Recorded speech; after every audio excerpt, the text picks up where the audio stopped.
Hi, I'm Nelson Hill, Electronic Service Team Leader here at Yalabo USA. Today we're going to show how to install and set up your DYNEO DD for use with an external Pt100 sensor.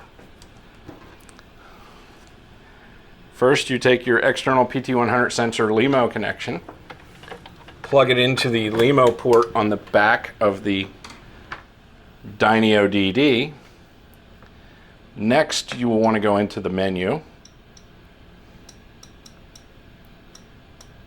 Thermodynamics, Adjust Controller,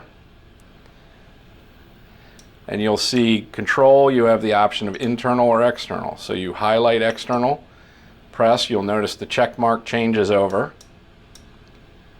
If we go back to the home screen, in the upper corner here, you'll now see external as the control point. So that means whatever set point you set on the DYNEO DD, it will now be controlled out at your external sensor, which you can have in your external reactor, an external bath.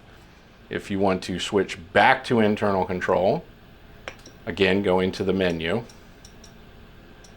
Thermodynamic, Adjust Controller, switch the control back to internal. When we go back home, you'll now see that it's set back to internal on the screen. Now there's one other thing, a mistake that many people have an issue with.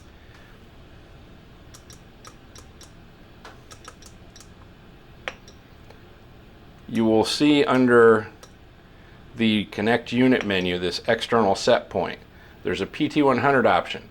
That is for sending a signal via analog through the Pt100 port. It's not for setting it to external Pt100 control. That is only in the thermodynamic menu. And that is how to set up your DYNEO DD for control using an external sensor.